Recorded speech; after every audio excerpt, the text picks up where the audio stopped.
hello. Welcome. Hello, everyone. Welcome to the Eric Zane Show podcast, a daily show where I discuss news, nonsense, and my personal adventures each and every day of the work week. And we meet again for the, it doesn't matter. It doesn't matter how many times, but I do like keeping track of the shows. It leads to milestones, you know? Oh, this is the certain number show. Carl just did that. He had his 400th show when I appeared with him the other day on Who Are These Podcasts. You know, that was a great time. That was the show where cars. Christmas, incredible. New York, come to Oregon, come here. Temperature, algorithms, incredible. For crust, cripple.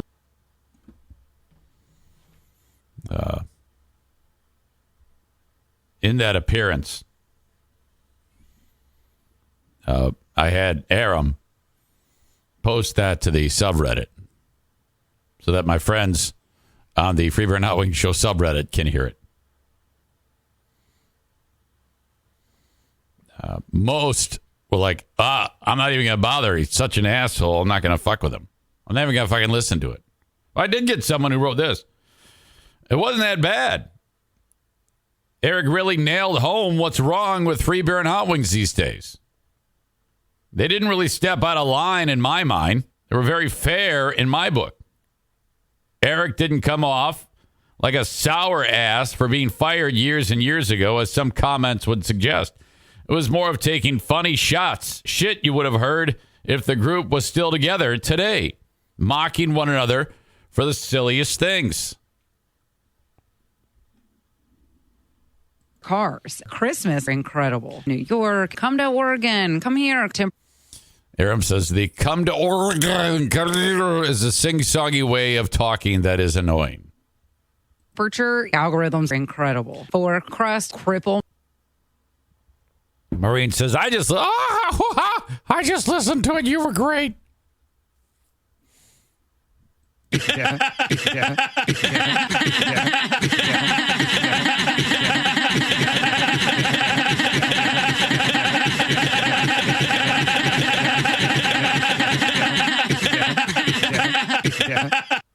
Really intense there. Really gets going and then slowly fades.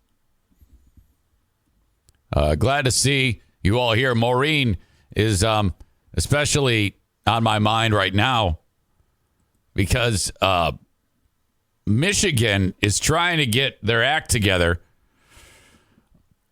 when it comes to cracking down on people who abuse animals. And it's really kind of strange in my book that they have to rally to try to make it more punishable to hurt an animal.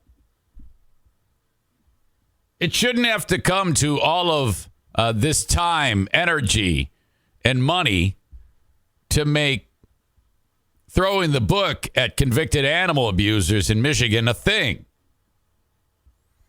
In Michigan, animals are property. And that's just stupid.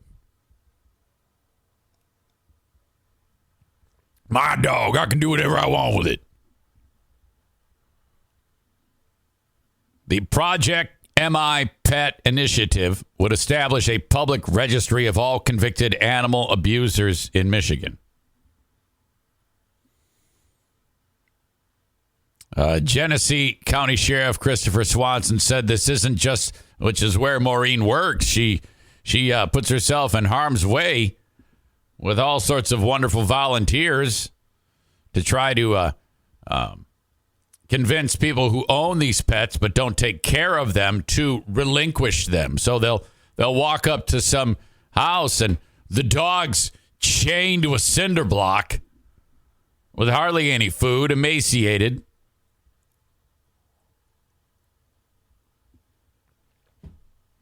Then they have to kind of like coax their way, sweet talk the owner. Hey, you don't even want this dog. Shit like that. It's really terrible that has to happen. But anyway, the sheriff says, this isn't just my own personal experience of 30 years being in law enforcement. I'm seeing the constant continuation of animal abuse and the worst cases. Here in West Michigan, we've had a lot of incidents where this has happened too. That muff tat dog bitch Lisa Kober of Kober's Canine Rescue in Norton Shores, not a rescue. That dumb bitch just would stockpile dogs and then, once a week take them to the pet store. And it's an adoption thing. Yeah, it's going to cost you this much to adopt this dog. And the dog hasn't had any care. It's got all sorts of issues, has no veterinarian care on it whatsoever. And people are adopting sick dogs that are near death. And the dogs are dying left and right. In fact, the various agencies that assumed responsibility of all that crazy bitch's 78 dogs, a number of which have passed.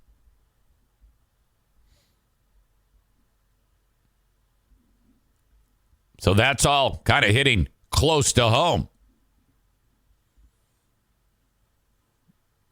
Right now, these guys are considered property, much like a car or a couch or any other type of object.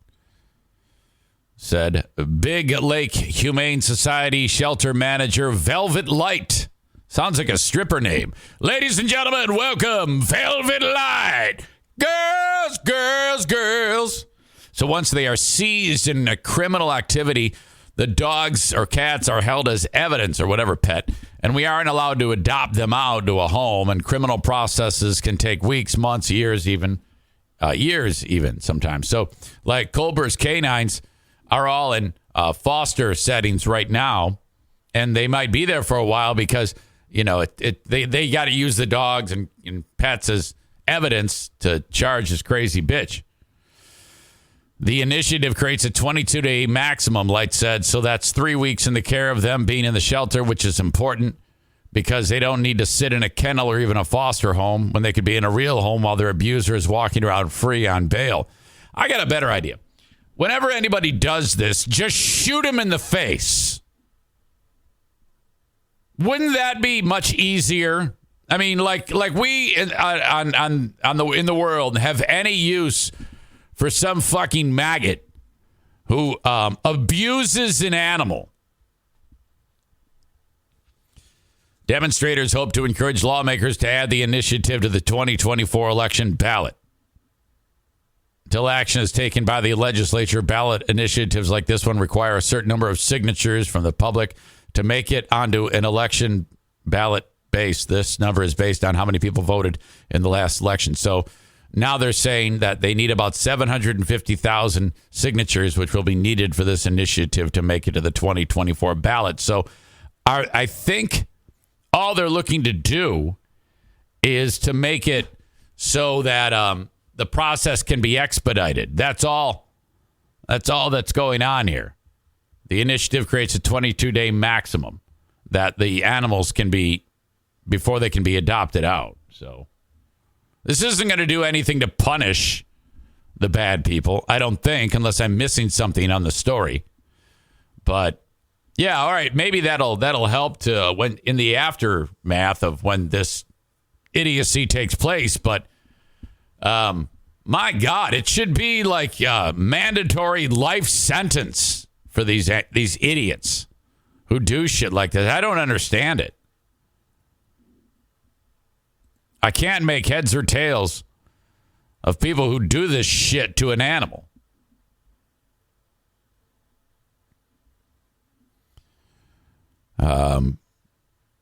Kenny writes, couldn't the shelters be made better places to be?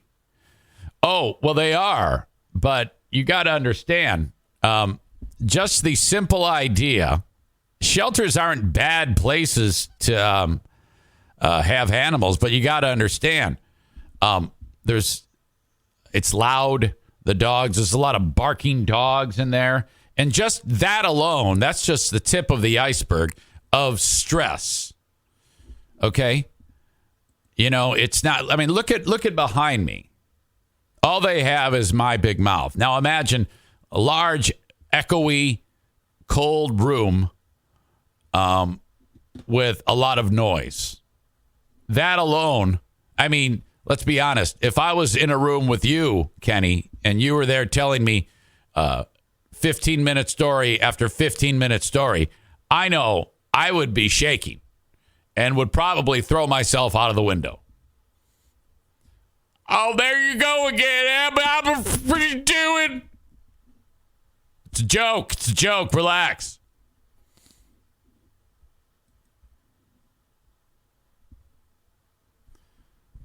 So yeah, that's a little bit tough to pull that off. Even the best circumstances, like going over to Harbor.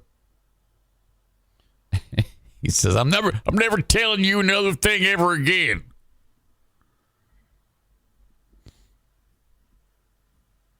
Volunteers are needed. Things like that. My God. So that's just, it's ridiculous. Dear Meathead happens in 47 minutes. Dad joins us for Dear Meathead. You may notice something. This has been kind of bubbling under, but I think he, when he picks up the phone, a lot of times you'll hear in the background, say hello, say hello. Poor Joanne has to tell my dad to say hello. I think a lot of times he just picks it up and just puts it to his head. It's like, okay, now what? But once you get going on the conversation, he's okay. He's all right. Let's see what else I want to talk about here. I can't even read my... it's warm out. Today's going to be near 80 degrees. Now, this is like this whole area of the Midwest is hot as hell, warm. But don't look now, but at the start of next week, snow is back in the forecast. What? Unbelievable. Yesterday, I was so excited. I sat down here and I busted out some karaoke, and it was Judas Priest, living after midnight. And it's crazy because you sit down, you sing the karaoke song, you go, oh my God, everybody's going to love this. And then you post it. And then later on, you listen back and you go, that sounds like fucking shit. Oh my God, so embarrassing. But I had fun. I think you can make it through about 13 seconds of the singing before you realize this is terrible. Honestly, it wasn't that different than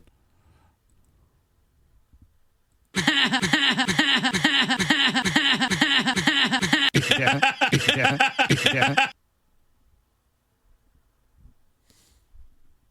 Tyler says, good. We need cool weather as long as possible while I save up for an AC. Are you calling Joe Martinez?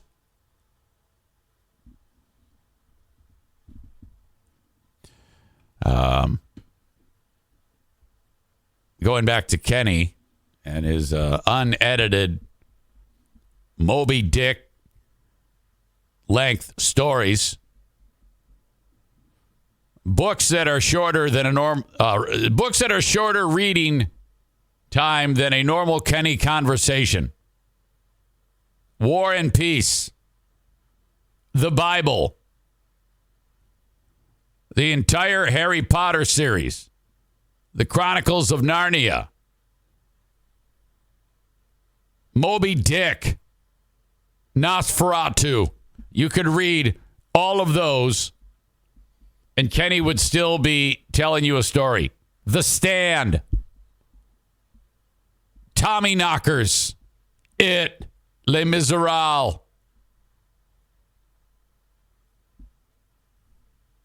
Hey, so anyway, I woke up and, my God.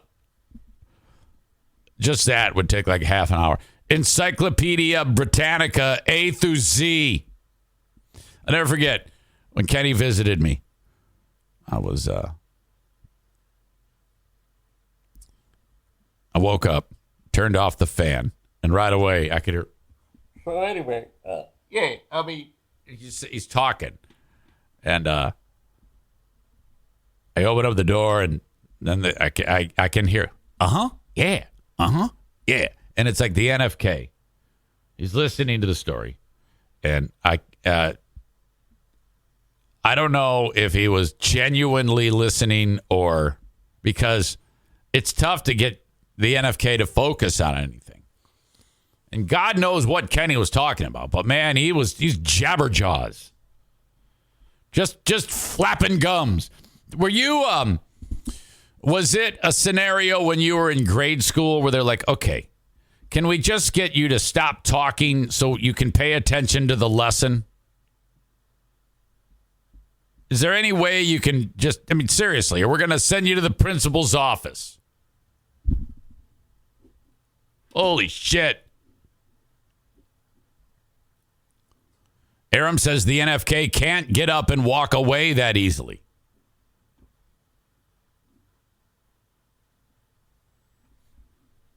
Kenny says, hey, we had some good conversations. He talked about throwing salt all over your kitchen, knowing it'd piss you off. Which, by the way, I had to have a conversation with him the other day. So he rarely like washes his hands outside of like taking a shower. I doubt water actually, or he intentionally washes his hands. So an entire day of ass picking and tobacco chewing leads to grime ground onto the hand. And then he'll brush his teeth, and then the water from the toothbrush in his mouth will run down the toothbrush onto his hand. And then, now what most people would do is wash the hands, or at least rinse them off and dry them. But no, not him. So his hands soaked with toothpaste jizz and a mix and a blend of toothpaste jizz and grime. And then he'll open the drawer where he keeps the toothpaste and put the toothpaste and the toothbrush back in there. And then he'll touch the outside of the drawer and close it. And so the toothpaste salt chew, as Kenny says, grime, then is now on the front of that drawer face. And then it just drips down like 4 streaks from 4 fingers. And it's like a gray ash look. And, you know, then I have to clean that. And then I had to corner him. And I said, hey, and explain to him the mechanism of what's happening there. I go, can you rinse your hands off, wash them, and then dry them so that they're clean, and then proceed with touching things? West Michigan has had its own experiences with high profile. I think something was playing while I wasn't. That shouldn't have happened. I don't know what that was. Something else was playing for some reason.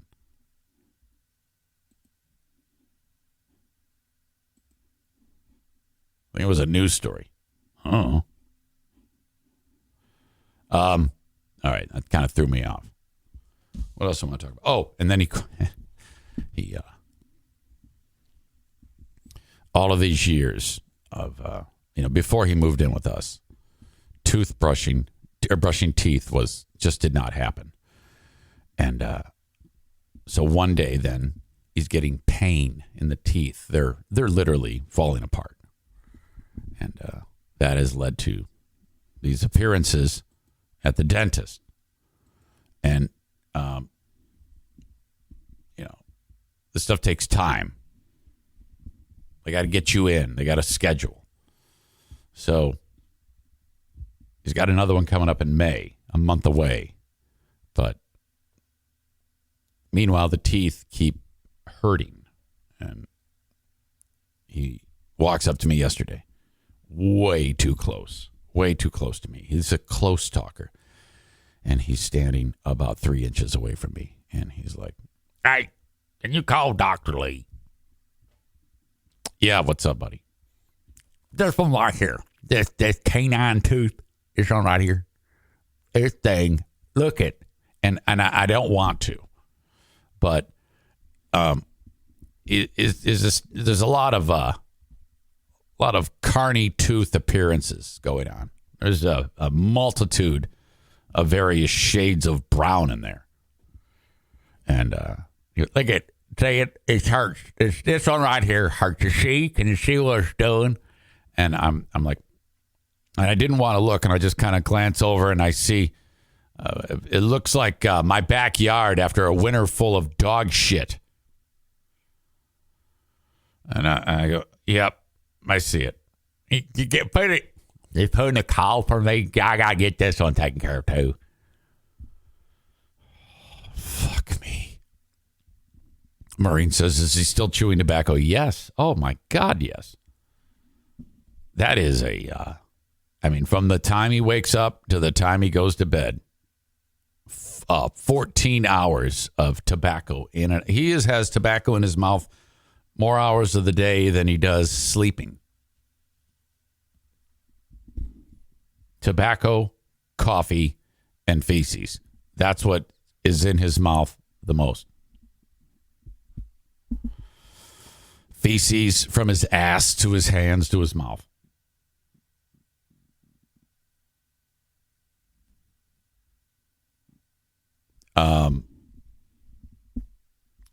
So now when he sat down with the endocrinologist and she said, you're not drinking anymore, you're going to die.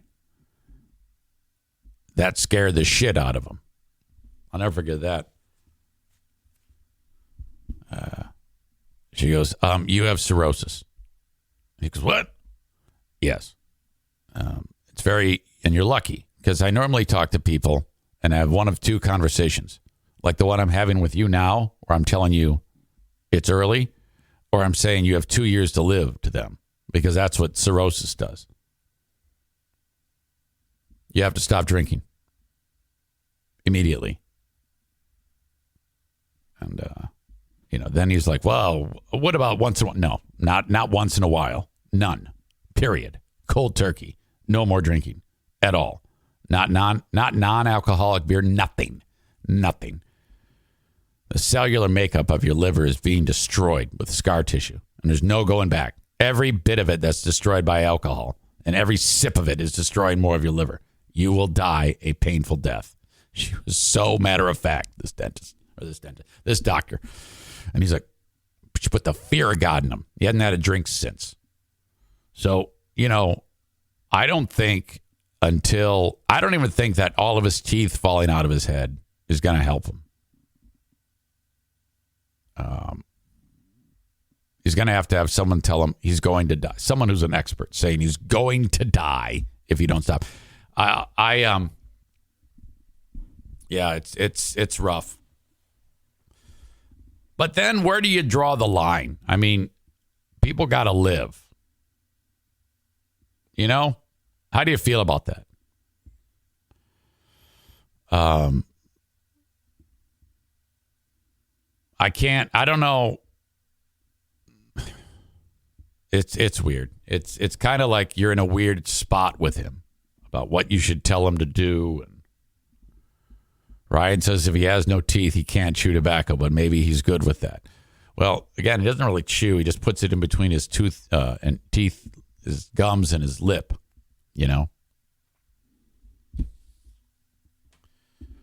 We shall see.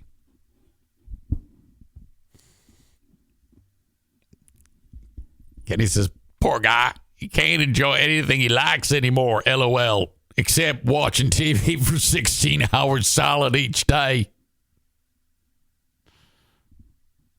Brandis says, he could die if he doesn't stop. Chewing causes cancer and shit. Oh, I know. He knows that. He's well aware of that. I don't think he gives a shit, frankly. Oh, my God. All right. So that's part of what I have going on today. Ran into Team Knuckle Dragger yesterday at the gym. Informed them that I talked to them about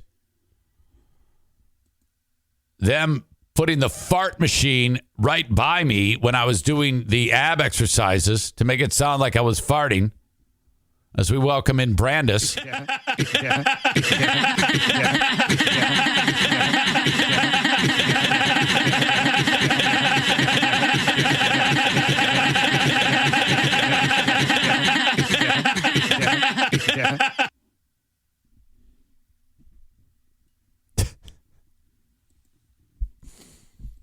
Thank you for the encouragement, Kenny. To play that again. Play it again one more time. No compression and no spark in the car. It's like Brandis's walk-up music when she arrives. Oh, my God. Kenny says that should be the new subscriber. Chris says that should be the new subscriber noise. I think I can do that. But I don't have time. Or the know-how. Or the ability to remember.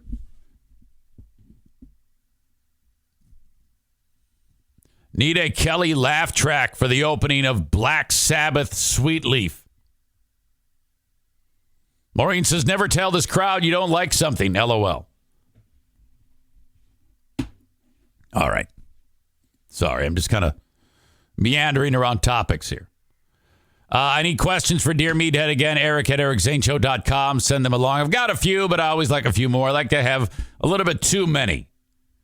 Just a little bit heavy on the questions so that I don't run out. Eric at ericzaneshow.com if you have a question for Dad on Dear Meathead, who is, with the warmer weather, he's outside, and he's like, oh, my God, there's leaves. Still leftover leaves that fell over the winter, and he is just batty about that, picking him up one at a time. For you folks that are enjoying the show on Facebook, at Eric Zane fan page on Facebook, at Eric Zane Show on Twitter, Eric Zane Show on YouTube, I'm about to send you on your way. As you know, you can get the full show uninterrupted live on Twitch, twitch.tv/Eric Zane Live. That's where you go. Again, twitch.tv/Eric Zane Live. Or download the Twitch app. And then once you do that, you can follow the page, comment on what we're talking about, things like that. The audio podcast is available to download wherever you download shows. And if you ever need anything, want to talk to me directly, the quickest way to do that is send me an email, Eric at ericzaneshow.com. Eric Zane for HelloFresh. You're going to save 60% plus free shipping. Pay attention. Here are the options for you. Take the family out to eat, and then you're bankrupt by the end of the month. That's out. Okay, I'm going to plan a bunch of meals. I'm going to do research, hours on end, go to the store, buy all this stuff. Somebody's going to crash into my car. I'm going to get home. Nobody's going to like it because I didn't do the recipe right. The instructions weren't clear. It goes to waste in the fridge. Blow even more money. And then everybody thinks you're a terrible preparer of meals. Or you can call upon America's #1 meal kit, HelloFresh. I would just like you to try this. You know, I mean, we go way back, you and I. So just try this just once. Go to HelloFresh.com/Zane60, and then you'll use the code Zane60 for 60% off plus free shipping. So the box comes to your door after you make the various checks of what you like and how much food you actually want to get, and then let it play out. It comes to your door. The instructions are perfect. They're on individual cards. All of the portions are measured so that nothing goes to waste. You plate the food, you pass it along to the family at the table, and they're like, this is fantastic. I am not kidding you. It is a life game changer. HelloFresh. Again, you go to HelloFresh.com/Zane60 and use the code Zane60, and that's 60% off plus free shipping. Now, this offer does not last forever, so now is the perfect time. As I'm talking to you, log on, do it, sign up, and then get ready to have some fun and be admired by your family and friends. And make sure you tell me how it goes. Reach out to me on email or whatever. Scream at me when I'm running down the street and tell me that I was right, because I am right. HelloFresh is fantastic. I swear by it. I love these folks. HelloFresh.com/Zane60 and use the code Zane60 for 60% off plus free shipping. They didn't become America's #1 meal kit by doing anything other than being the best. Thank you, HelloFresh. People ask me all the time, Eric Zane, how do you do it? You have to balance so many things. You have to have your hand in just about everything in order to make a living. How are you doing it?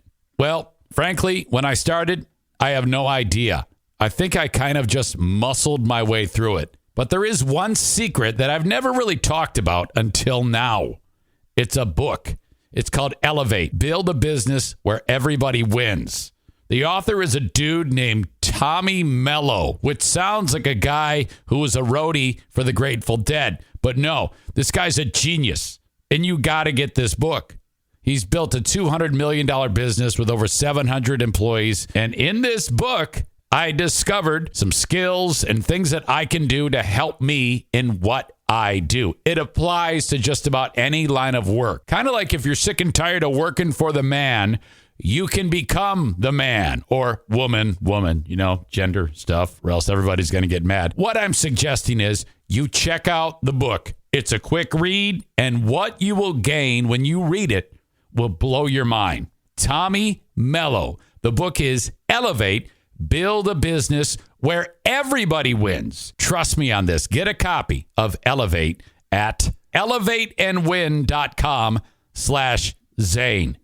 All right, you might have to back up and get that one again, but here, I'll tell you again. elevateandwin.com/Zane. You're going to love it. When you go to elevateandwin.com/Zane, you will get 5 exclusive bonuses, including a winning ads and application page checklist, the interview bundle, the 7 steps of delegation, and more. If you're in a rush, Elevate is also available on Amazon, though you will only receive the free bonuses when you go to elevateandwin.com/Zane. Read it, and when you finish the book, get ready to have your life changed.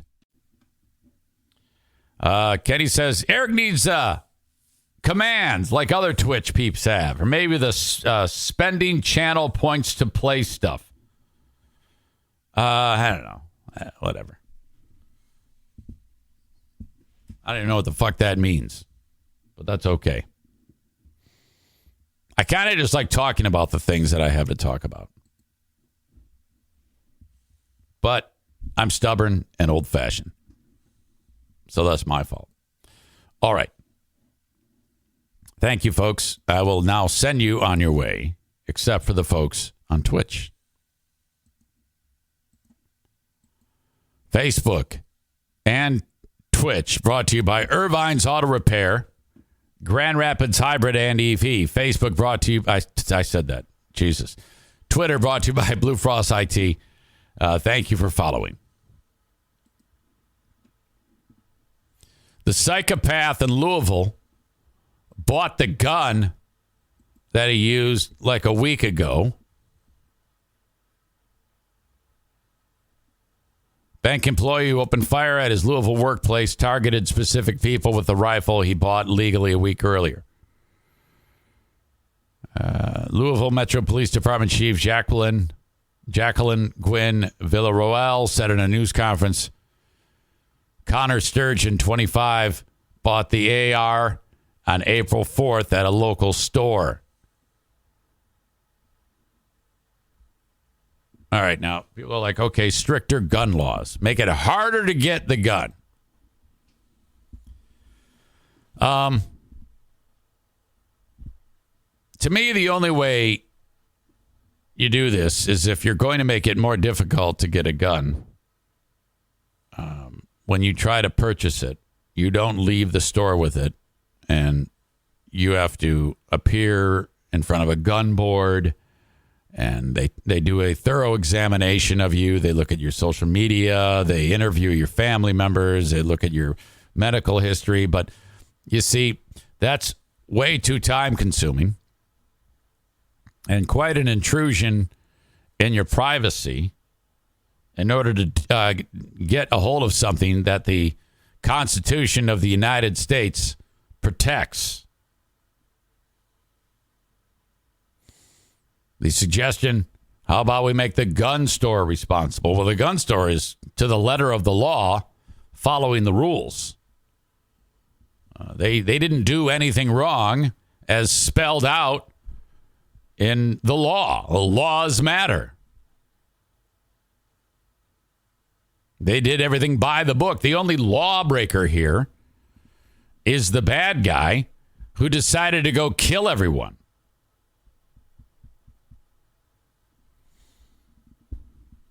Maureen says, why does the average person need an automatic assault rifle? No one needs that. It's crazy.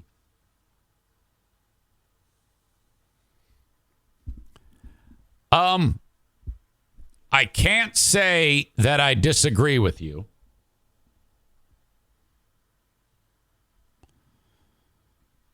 So there's that. And that's where I'm kind of like in this weird type of zone where I'm like, I don't know if more gun laws are going to do anything. But at the same time, I'm with you. And then on the other side of that, I'm like, the second we start restricting that or making that illegal or making that harder to get, it's not like the bad guys don't have access to other guns.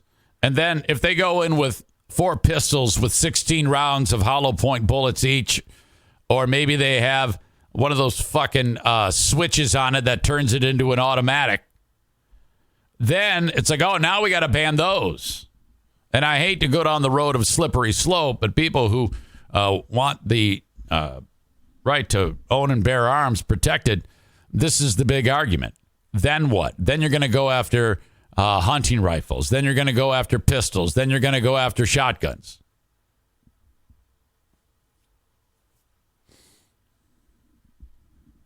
So this is tricky. That's why when the first person says, well, why do you need that? You don't need that. The alarms go off in their heads that you want their guns to disappear. And I see it both ways. I really do. But I'm also of the belief that more laws won't do anything. Nothing at all.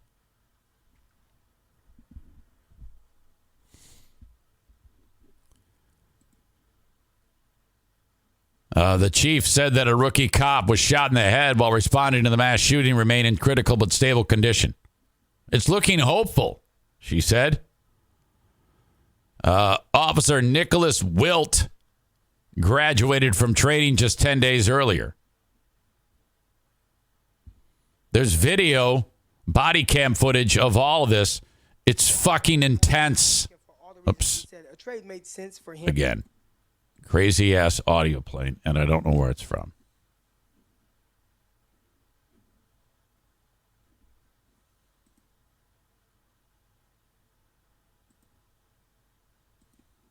Hang on a second here.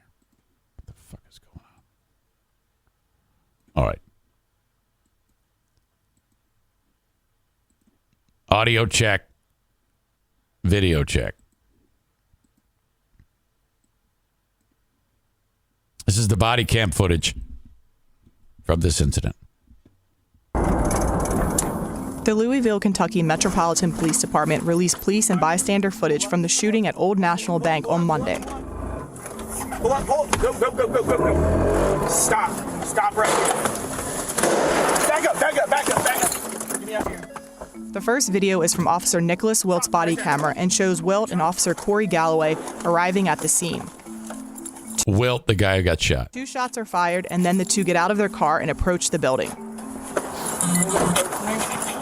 I think the guy in the trunk is Wilt. Or the guy, I'm not sure which one is Wilt. 113 Baker, we're on scene. We do have shots fired.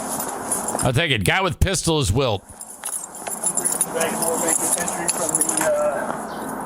east side, not pressing anything. The second video is from Galloway's body camera. As officers approach the building, more shots can be heard, and Galloway is seen falling to the ground. Okay. This is Wilt. He just got shot. The blurred out area, that's Wilt. He just got it in the head. And then Galloway goes down, but he's not injured. He runs down the steps and takes cover behind a planter near the street. Officer.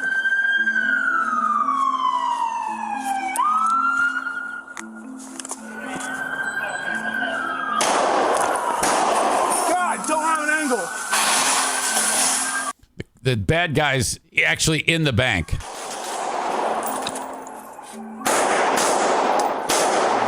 I think I got him down. I think he's down. Yank Galloway just shot him. him now. Yank him down the stairs. Galloway eventually is able to see and shoot the gunman. I think he's down. Galloway then approaches the building and runs past Wilt, who was seriously injured by the gunman, 25-year-old Connor Sturgeon. Okay, so what's blurred is Wilt. Yeah. Suspect down. Get the officer. Hey, he's fired inside here. Huh? He was fired from inside here. I know. He's down. Get the officer. Galloway enters the building and Sturgeon's body is seen on the ground.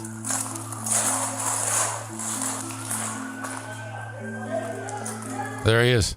What you saw in that video was absolutely amazing. It's tragic, but it's absolute. It's a hell of a fucking shot because the bad guy was kind of just leaning around trying to get a shot, and that that cop put one right in his brain. Amazing. There's only a few people in this country that can do what they did. 5 people were killed by the gunman and 8 others were injured, including rookie officer Wilt, who was in critical condition with a gunshot wound to the head. Sturgeon was a full-time employee at the bank for about 2 years, according to... See his, this is Connor Sturgeon. And then they said that where he put his pronouns, he, him, people are suggesting that that's a red flag for people. If you put your pronouns, he, him, it, for some reason, should be something to alert you that you have a crazy person on your hands. ...to his LinkedIn profile. According to a law enforcement source, he had been notified he was going to be fired. However, the Louisville mayor called that claim inaccurate based on the information given to him from an official at the bank. Fuck me. Oh, my God. God bless those cops. That was amazing. Tyler says, I'm sure Puddin will cover the pronoun link on his show today.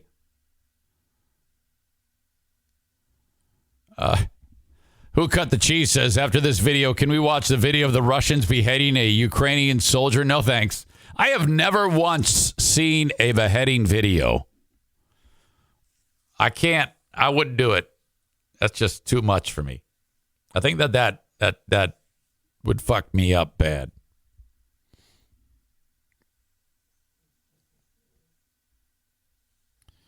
What the fuck else was I going to say? I was going to make a comment. Jesus. Shit, where was it? It's right there. Unlock it. Unlock.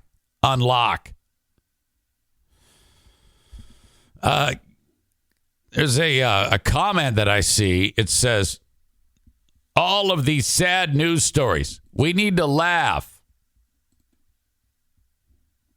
Do you have any laughing sounds you can play?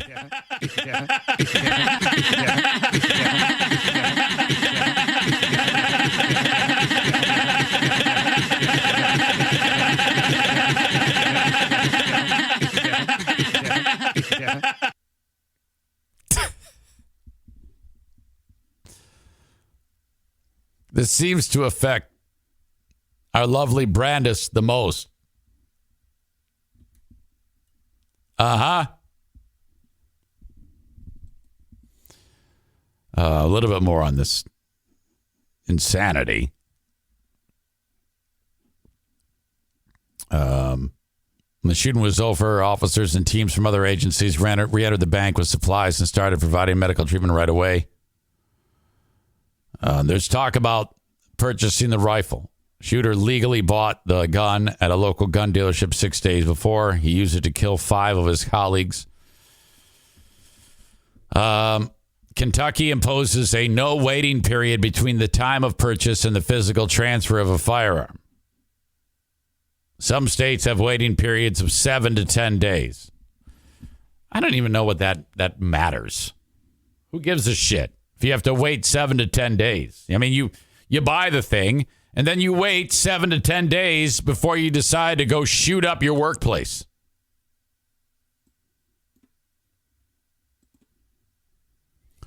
It's still not clear what provoked Sturgeon to go on this rampage. He had interned at the bank for 3 summers and been employed there full-time for about 2 years. Investigators are combing through the footage and other evidence to try to understand what led to the massacre that also left several wounded, including a cop who was shot in the head, as we talked about. They executed a search warrant at the home.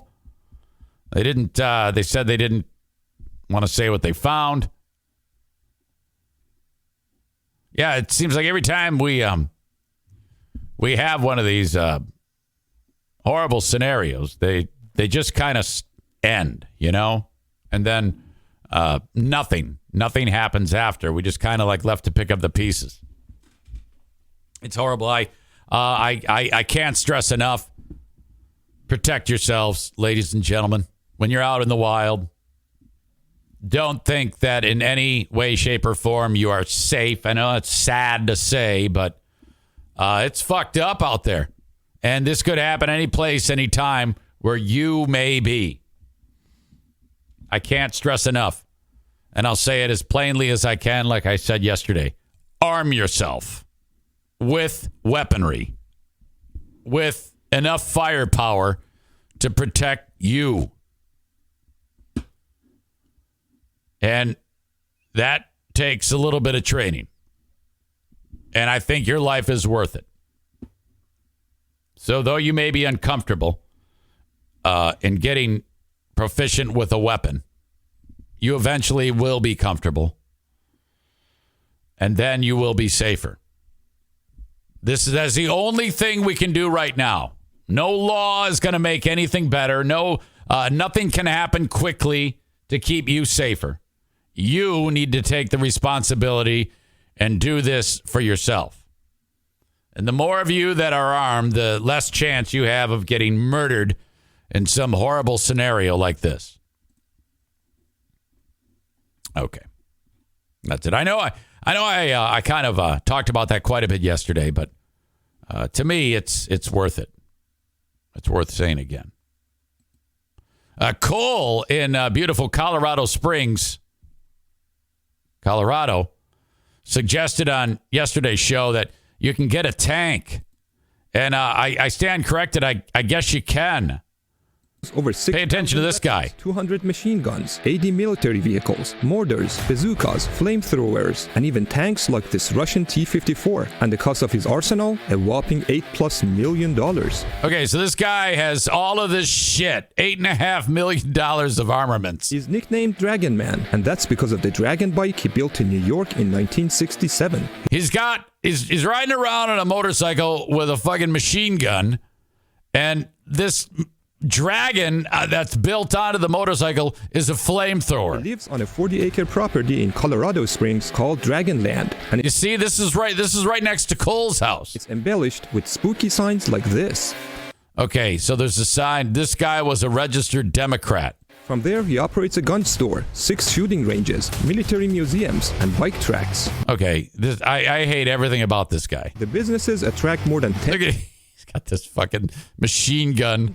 customers every year, which is how he can afford his exotic collection. The 77-year-old Dragon Man lives with 4 adorable girls. Okay, here's the best part. He lives with 4 mannequins. They keep his company, giving him everything he needs and never asking for any favor. This is Anthony Cumia in 15 years. Poor Anthony. Oh, my God. I doubt there's a lot. I doubt many of my audience is following that shit, but oh boy. Josh says, is this where Mad Max was filmed?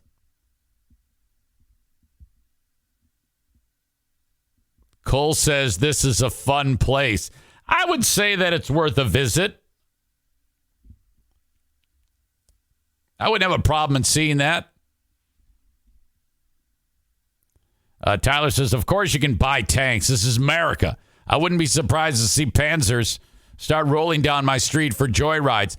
I don't think, though, that you can have one that's functional, that the cannon works. I think that's what I was talking about. And it didn't indicate on there that the cannon does work on those tanks. All right.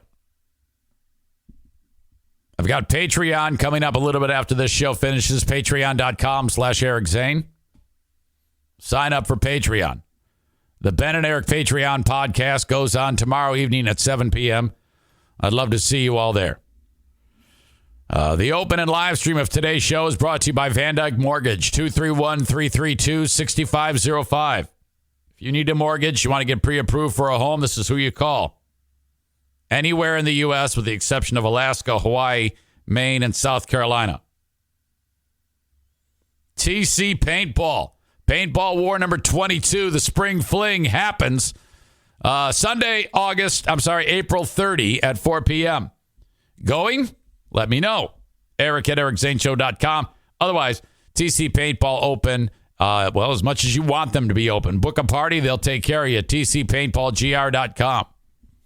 The Dirty Donut Gravel Race, the number one gravel race in America. 10-mile, 21, 41, and 61-mile distances, June 3rd in Martin, Michigan. If you want to race, this is the race where when you go through the course and you hit a donut station, they take 5 minutes off of your time for every donut that you eat. It's hilarious and fun for the whole family, especially if you do the short race. Do the whole family, ride down the gravel road, have some donuts. Afterwards, there's a party, food, drink, the whole 9 yards. DirtyDonutRace.com. Use code ZANE23 at checkout and save 10%. Okay. Hold that thought. Your old pal EZ has to go tinkle. My apologies. I forgot the Lost Zane Recordings Monday. I've really been sucking in that regard. My apologies. Thank you for the reminder. Chris. Chris is like, he listens to that when he goes running and shit. Listens to those shows. I can't do it. I don't know how you do it. My apologies. I will get that done for you. Kenny just cheered me. That is very nice of you. Thank you. You didn't have to do that. It's a lot of money. Okay, but I got time to get into this. Thank you to whoever sent this. I think it was Maureen. The Late Show with Stephen Colbert did it. You're going to like this. This morning, backlash brewing against Bud Light over its product placement deal with TikTok star Dylan Mulvaney, a transgender actress. Connected her transgender status to what has historically been a male-dominated brand. The hashtag Go Woke, Go Broke has been trending online, with some customers turning against the beer, including musician Kid Rock. Bud Light. I love how everybody laughs when they see a stupid video. You tired of woke beer that blurs gender lines? Want to drink the beer that you were assigned at birth? Then reach for Shaft Beer, the only brew that comes in a can shaped like a penis, so you know just who it's for. Pop one open and put it in your mouth. Shaft harkens back to a golden time when men... So if you're not watching this, you're just listening to the audio podcast, the beers come in a big stiff dick, and they're all holding the dicks and drinking out of them. These huge cocks. And they've blurred the cocks so that they can do it on TV. And knew how to do man stuff, like grab-assing in the shower. So tug on a Shaft today. And if you want less beer, try Shaft Light. It's the same beer, but in a can the size of Kid Rock's penis. Shaft! It's like a 3-inch can or 2-inch can.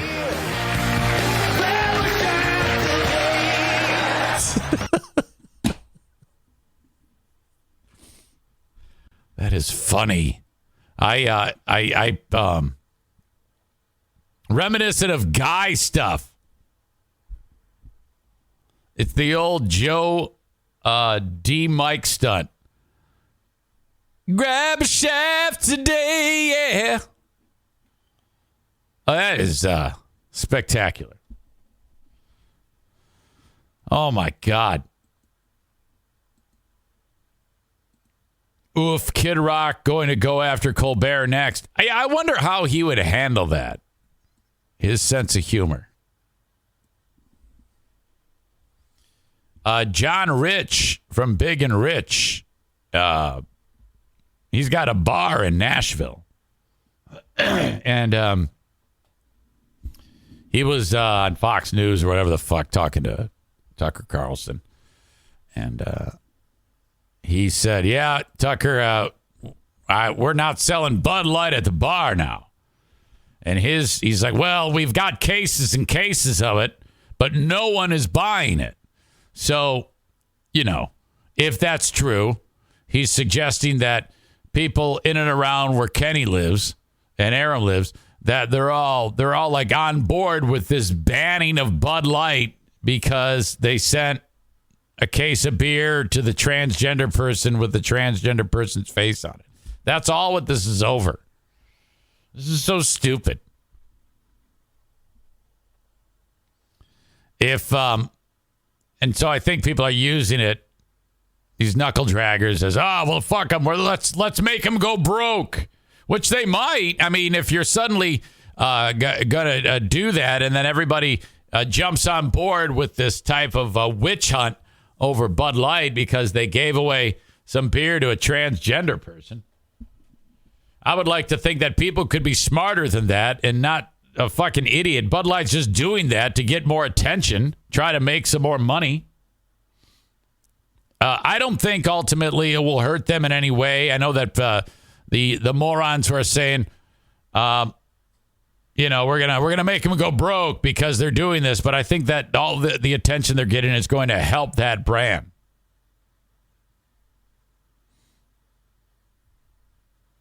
Kenny says, I'll support anything Kid Rock doesn't want to support. Good way of life right there. What's funny about that is, like, Ted Nugent's a fucking asshole. Kid Rock's a fucking asshole. Big and Rich, fuck you guys. I would still listen to those songs. I still will. Sometimes I don't. When I get pissed off, I'm like, oh, fuck, I can't do it. I'm too goddamn pissed. But then I settle down. I'm like, fuck it. I don't even give a shit anymore. Because at the end of the day, I still like that fucking music. So I don't care if they murder kids. I'm still going to listen to their music. Like, have you ever heard the Charles Manson's music? It's fucking brilliant. Charles Manson has a hell of a fucking voice. Or did. He makes some made some amazing music before he got locked away. Aram says Zane listens to Travis Tritt. I didn't include him. I've never heard any of his songs. I think I may know of them, but I don't know any of Travis Tritt's music. Kenny says it's like Chris Rock said, people still listen to Michael Jackson, but not R. Kelly. Yeah, Michael Jackson's a weird one.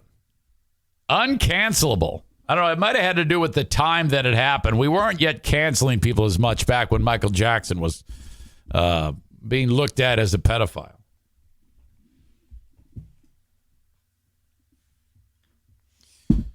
But, are they assholes? Of course they're assholes. Would I go to a Kid Rock concert? Nah. If I would, it would just be to see all these lunatics. It kind of makes me upset. But in the privacy of my own home, I would still listen to his music. Salute to Brian Lashoff, Grand Rapids Griffins defenseman, just announced retiring. Friday will be his last game. 14-year career. Started with the Red Wings, drafted with the Red Wings, stayed in the organization the whole time. Majority of it spent here in Grand Rapids. Wonderful person. One of the things he told me was that when he lived in Albany, growing up in Albany, New York, he used to listen to the Free Beer and Hot Wing show when I was on it on the bus when he was a kid. So that's pretty fucking disgusting. Makes you feel really old. Dad, Dear Meathead, brought to you by Baldwin Ace Hardware. Baldwin Ace Hardware, a beacon of DIY awesomeness in the Northland.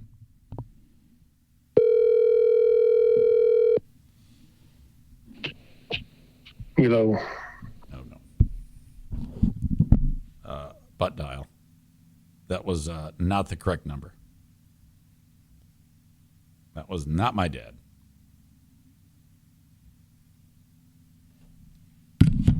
There we go.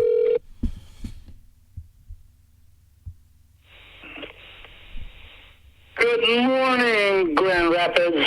Good morning. How you doing, honey? I'm well. How are you? Okay. Man, what a sunshine, eh? Oh, the weather is just fantastic, Dad. Yeah. Awesome. Oh, my God. Yeah, I was talking to you yesterday, and you told me that there's some real work to be done in the yard. Yeah, I got it done late yesterday. No, you didn't get it Well, You I got it all done, Joanne. Well, you were working on it. I know you were working on the leaves. That's what I was working on. Right. Oh, the yard is still a mess. Yeah. Leaves are all over the place. All right. Yeah, that's gonna keep you busy for a little bit, Dad. Are you using a rake, or are you just picking them up one at a time? No, this particular project that I was working on is what is it? What? Ornamental grass. It's ornamental grass Oh, that grows 20 foot tall. I thought you said Oriental grass. Yeah. You had to chop it down. I had to chop it all down I to know the you don't. nub. And it grows all over again. Yeah, you're supposed to do that in the fall. Well, too late now. Oh, for I God's do it in spring We do it in the spring. All right, all right. because I like looking at it in the winter. Okay, all right. So it's a big things plan. Everybody says hello. They're so glad that you're doing it. Did you have a good Easter? Yes. Hello to everyone. Happy Easter. Belated Easter. And let's go get on with the new year. All right. Yes. Yeah. So you're saying Happy Easter, Happy New Year. Yeah. Oh, man. Hey, man, I'm looking outside. Man, what a sunshine. What a sunshine. I was looking at it, and at the beginning of next week, it's going to be so cold that we might see some snow. I'll tell you what, we are not very predictable state. Yeah, it can be weird. There's no doubt. So, hey, it is what it is. All right, Dad, I got some questions for you from this great group. Here we go. Yes, hello, great group. Mark writes, good morning, Ruben. Good morning, Joanne. My son just turned 1 year old over the weekend. Well, happy birthday. And he says that he threw a big party for him. Do you recall what you did for your son Eric's first birthday? I have no clue. Yeah, that was a long, long time ago. You don't know what you ate for breakfast? I don't know. My wife is mumbling something. I don't know what she said. You don't know what you ate for breakfast? Oh, she says, I don't know what I eat for breakfast. Yeah, I'm guessing going back 50-some years might be a tall order.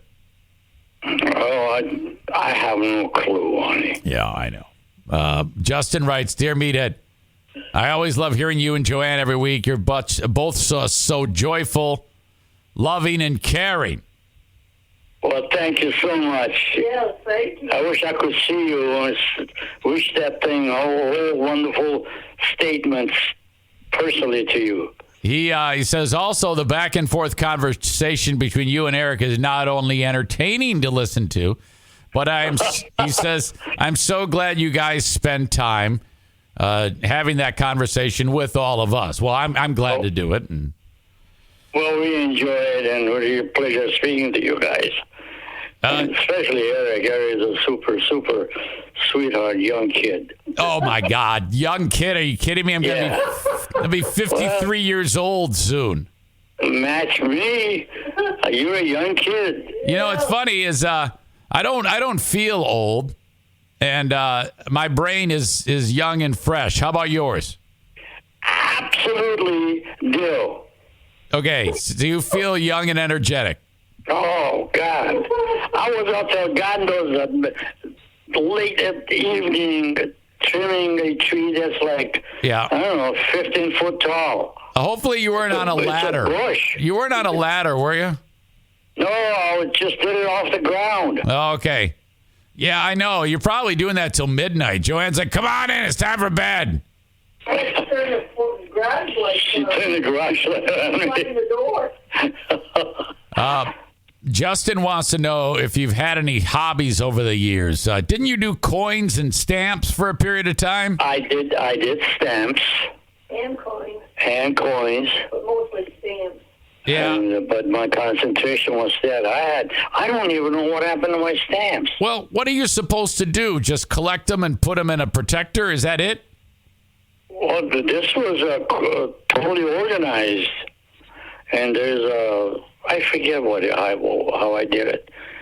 But, yeah. No, I can't remember what I did. Now, I did. Didn't you do that with my brother Mike, your son Mike? I don't know. Yes. Okay. I said yes.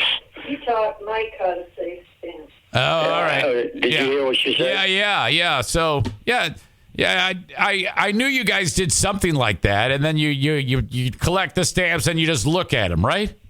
Yeah, I did. And then every year that new postage stamps comes up, you buy a set of it and put it back in a collection. And they're worth money? Oh, yeah. It's actual money. I didn't know that. He sold them to get an apartment. Joanne says I sold it to get an apartment. Oh, my God. I don't even remember. Yeah, she's not kicking you out, is she? No, this was after your mom broke up. Oh, okay. Wow, I didn't realize that. I remember when you moved out, and I went to that apartment that Joanne was referencing, which is still there to this day. And, Yeah, I remember walking in there, and it was full of like hippie furniture. It had like beanbag chairs. I had no furniture to speak of. Right. Boy, that was and then I remember I found a stack of Playboys. Yeah. You brought it to the lake or the swimming pool. Yeah, I'm like, hey, Dad, what's going on with this? Yeah. Hey. No, I think that your pal down the hall, Gary or Al. Do you remember Gary and Al? Yes.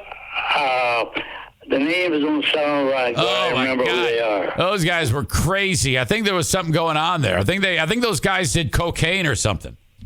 Well, this guy was on marijuana. What's the liquid they drink? I don't think it's marijuana. No, it wasn't. Oh, it's Coke, but it wasn't liquid that you drink. Oh. I don't know what I never drank that stuff. Okay. Coke, like stuff that goes up your nose. No, I never do that. I never did any of that. Oh, I know you never did. All right. Nathan writes, Dear Meathead, there's a bird nest just above the door to my house. And the birds, they attack my wife and kids when they get near the nest. Yeah, obviously they would. You know, because they think that they're like threats. So what would you do here, Dad? I just leave them be. Because that's a nest. There's no way. If you start tearing it apart so they can go, you're damaging them. Well, yeah, he's asking how do I remove the nest? I don't think you can. I think you're just screwed. I guess they would leave after so long. Yeah, it's going to take a couple of weeks, but then they're going to hatch and they're going to take off, you know? Yeah, and then you clean it all up so they won't recognize it. I think, now there are some people who would just say, forget it, and just smash the eggs and say, go to hell. I can't do that. That's the worst thing I've ever heard in my life. I would never. Absolutely. Yeah, I and if you remove it, that's created a problem. I mean, they're going to leave and the eggs die. Right, yes. You want to I think he's just going to have to do something else, like maybe open up a window and climb out every day. I mean, it's just like my kids, you know. I can't just get rid of them or mess them up. I would absolutely do that, by the way. If I had to, the only way out was through that door, and I didn't want to disturb the nest, I would actually do that, go out through the window, because I love animals so much. Yeah, that's absolutely. That makes you just a loving person. Absolutely.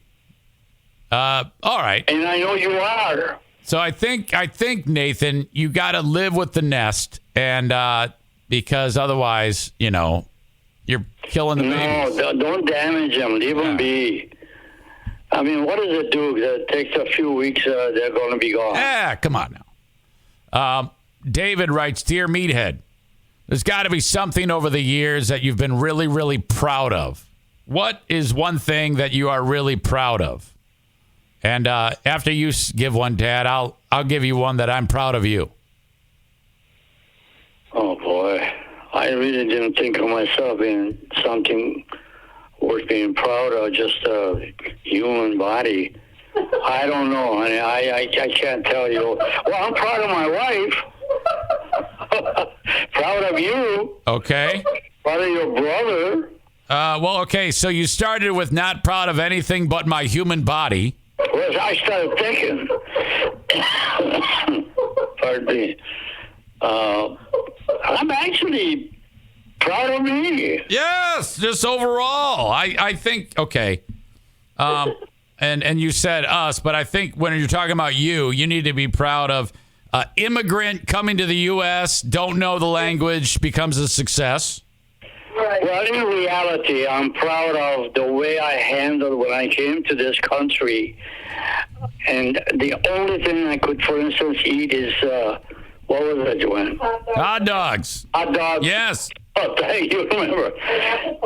And apple pie every day. Yep. So that's a big deal. And I never had those stuff in my life. You should be proud of the fact that you became very spiritual, you know? Yes. Proud that you quit drinking, saved your life. Oh, absolutely. Smoking. And smoking. Oh, my God. That right there is a hell of a list. So quit smoking, proud of that. Quit drinking, proud of that. Spiritual, yes. And not proud of anything but my human body. Yeah. I said, hey, listen, I lifted weights. There you go. I did a lot of things. I love it. I think I think we ended up pulling it out of you. Oh, yeah. And also, just an advice to anyone that's trying to do something like that, don't quit after a couple of movements. It takes years of practicing and working out, and I lifted the weights. And you gotta and then stay with it. You gotta develop new habits. Absolutely. Thank you for your help, honey. You did great. Ryan, new listener, says, what is the secret to living a long, and we've asked you this before, but it's always good to drop it in there. What's your secret to living a long, healthy life?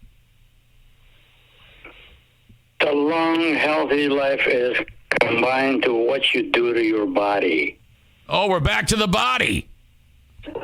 Your body is the temple of good health and God. Uh-huh. All right. What about... And treat it like it's a temple. What about, like, chewing tons of tobacco and your teeth are rotting? Is that... Oh, no. No, chewing tobacco. I actually don't like people that chew tobacco. No, you can't say that. I don't mean it that way, but it's gross to me. Yeah, it is gross, and it's a dirty habit. Dirty habit. No, I cannot tolerate it. So, okay. It is what it is, you know. Yeah, Everyone's got their own crutches. People got to live their lives, you know. Yeah. It's unfortunate. Of course, I don't despise them or dislike them. No, I know. I have a lot of friends that did all that. Well, the reason why I sat next to them. Remember the swimming pool at my apartment? Yeah. This guy that chewed tobacco and all that, and they were good friends. Yeah. Well, then. No, they didn't spit in the pool. I hope not. No, the reason why it comes up is because my beloved my brother-in-law Kevin, he chews tobacco all damn day, and I think it's going to affect him in the long term. Absolutely, yes. So I don't know if I have to say something. I don't know. I feel like I'm overstepping my bounds if I try to tell him what to do. I don't know. I don't know how if you can correct him, make him stop. I don't know. I do know what he does. I mean, I'm not his father. I'm not my brother's keeper. Yeah. That's true. I think you're a very intelligent person, and you deal with that with intelligence. Now, if my son was engaging in that behavior, then I would say something, as you would. I mean, like if I was smoking crack and you knew it, you would be upset and tell me what's up. Oh, I'd really be upset. I would do everything in my power to get you to stop doing that. I'd follow you around. Yeah. And when you took something out to put in your mouth, I'd be on top of you. You'd beat my ass. Yeah. All right. Well, okay. I want you guys to enjoy this great weekend. Everyone loves you. The conversations always take a fun turn. Thank you. I love the audience that you got. They're wonderful people. Okay, Dad, everyone cares about you, and I will talk to you and Joanne. And I should say, everyone cares about you and Joanne so very much. You guys are the absolute best. Thank you. Thank you so much. Audience, you guys are the best. Okay, guys. Well, I love you, and have a good one. All right. Talk to you later. See you, Joanne. See you, Dad. Bye. Bye-bye. There you go. Not proud of anything but my human body. Add that to the pile of things that he has said. The more I talk, my mind comes to life.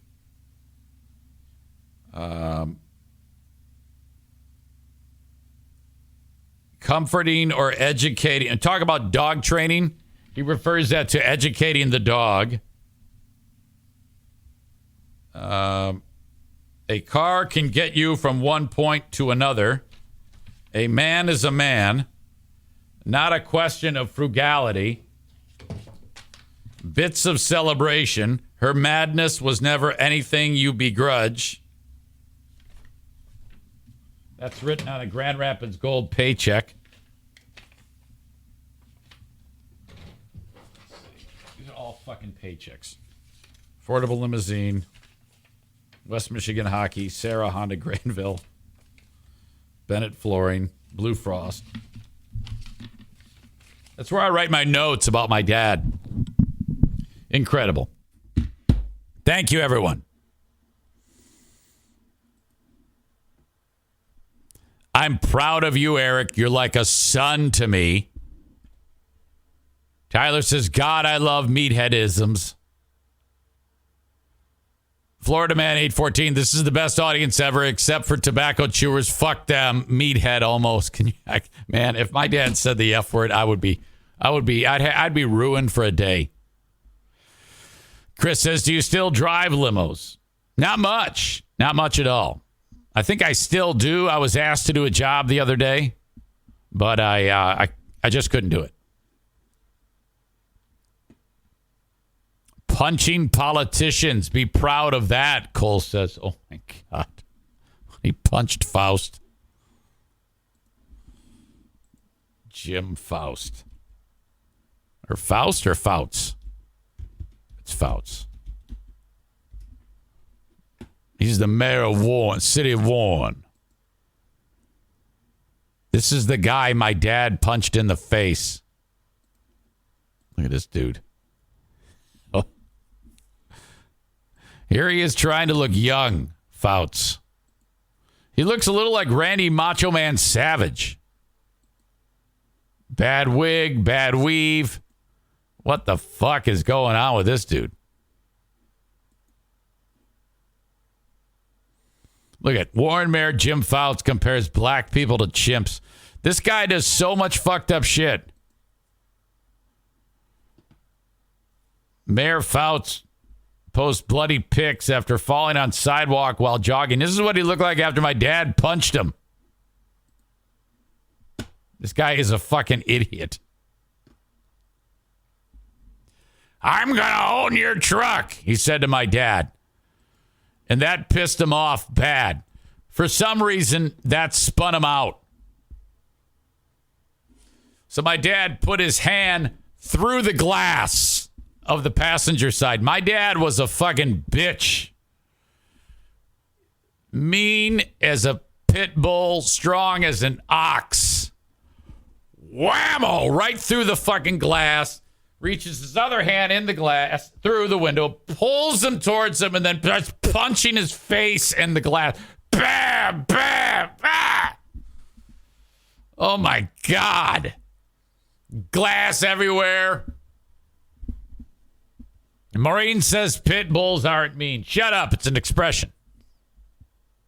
They're strong. All right, strong as a pit bull. How does that sound? Oh, my God. I wish I could have seen that. And then the guy drives to the police station, and my dad follows him there. They both get brought in. They're both drunk as shit. Faust is only a councilman at the time. They detain my dad, make Joanne come and get him. They said, Councilman Faust has decided to not press charges. My dad, Joanne's like, what? Yeah, is Councilman Fouts. They swept it under the rug because of who he is. My dad got lucky. Chris says you would think your dad was an iron worker or a coal miner badass type, not an insurance salesman. He used to do collections. After my dad retired from insurance, Charity Scam Mike hired him to get people to pay who had outstanding bills for alarm monitoring. He has an alarm company. So he goes, all right, here's a stack of these people that owe me money. Go get the money. And Mike's still asleep. There's no way he's up right now. He would fucking, pay me. Fuck you, pay me. I mean, he was and then if they couldn't pay, he's like, give me something. I need some money. I can't go back to my boss with no money from you. I need some money. Yeah, he was like, he was just short of an intimidator.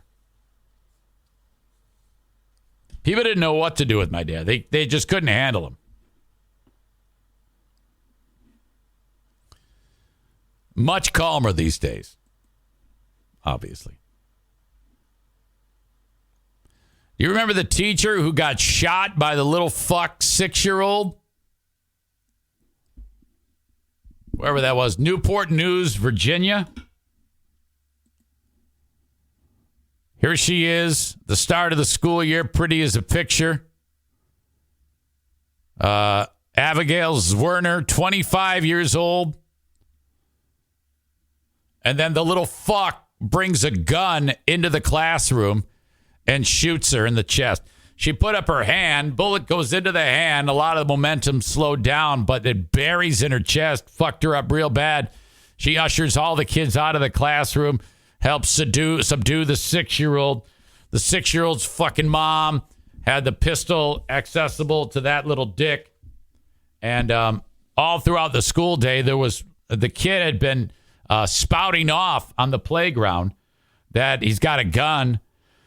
And so he said that to another kid, and another kid told the lunch lady. Lunch lady told this admin. The admin's like, holy shit. And they corner him, and they search him, and there was nothing on him. He had pulled the gun, and the kid hit it, and then he got it back in his hand. This is over several hours this all happened.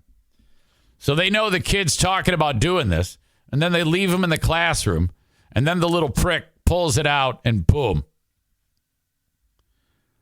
Holy shit. She is suing for $40 million. Abigail Zwerner says the school was aware of the student's violent history and refused to take action despite repeated warnings that he had a gun. You know, and for anyone who says, this incident was caused by the gun. This is gun violence. That's the dumbest thing I've ever heard. There's 1,000,001 things that can be pointed at as to why this woman got shot in the chest. And it has nothing to do with gun laws. Idiots. She says the school had been aware of this dumb fuck kid's violent nature. Some kids are just fucking horrible kids, and you got to get them out. You got to just fucking get them out and keep them out. Just a bad apple. Little prick 5-6-year-old kid. They refused to take action despite repeated warnings that he had a firearm at school the day of the shooting, according to the lawsuit. The lawsuit was filed against also the Newport News School Board and 2 other parties, former Superintendent George Parker and Assistant Principal Ebony Parker.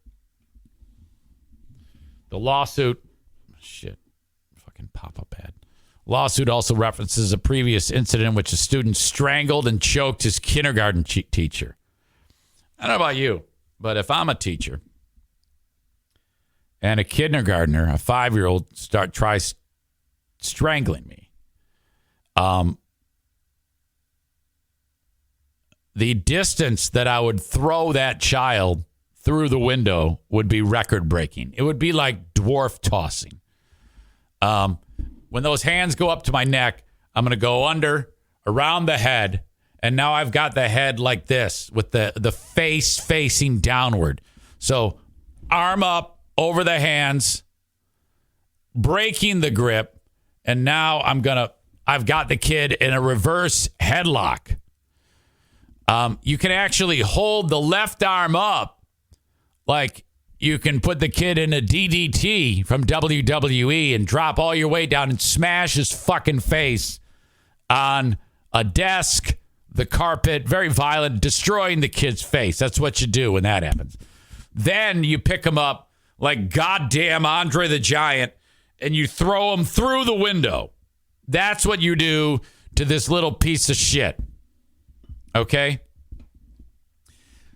I think the teacher that was strangled and didn't do that to this kid should be fired.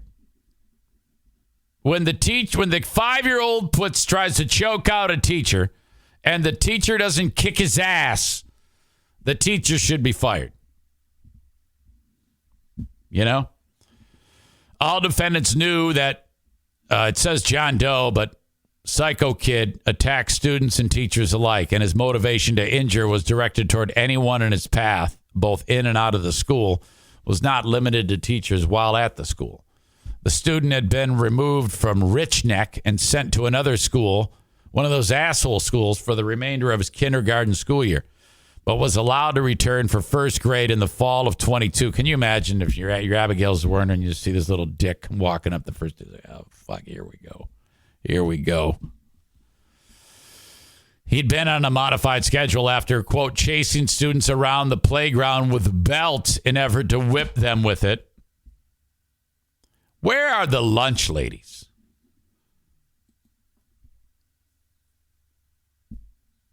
Tyler says this sounds like the school in Michigan that allowed the shooter to stay in class despite numerous red flags brought to the... Yes, that was Crumbly. Yeah, same scenario.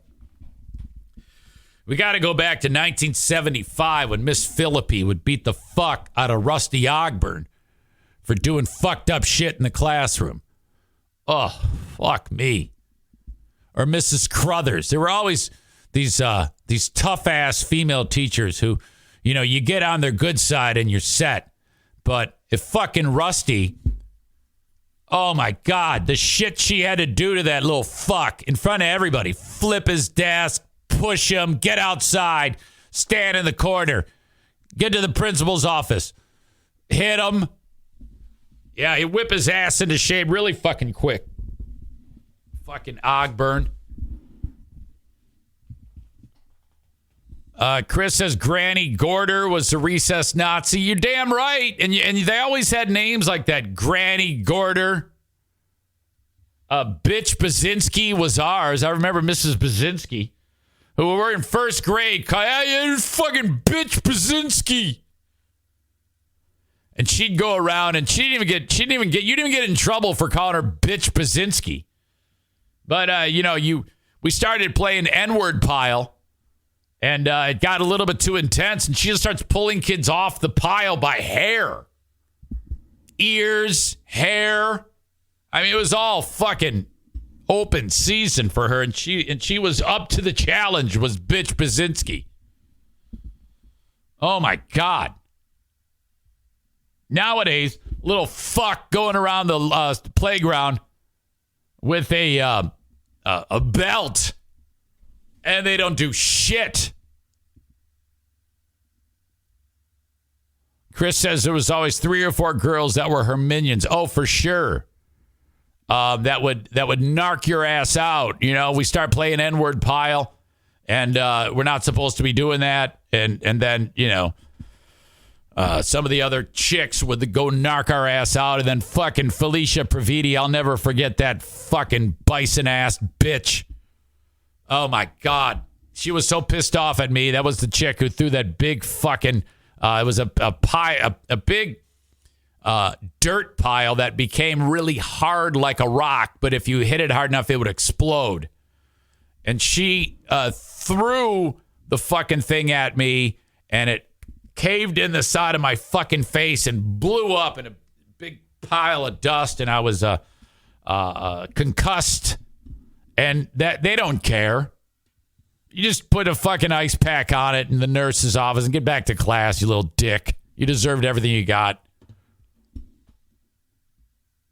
Nowadays, the little dick chases kids around with a belt, chokes out the teacher, brings a gun and shoots the chick. Chris in Buffalo says, I drove school bus for a couple of years. Couldn't do shit. God forbid we try to put the fear of God in those little assholes. It'd be our fault. Yeah, fuck them.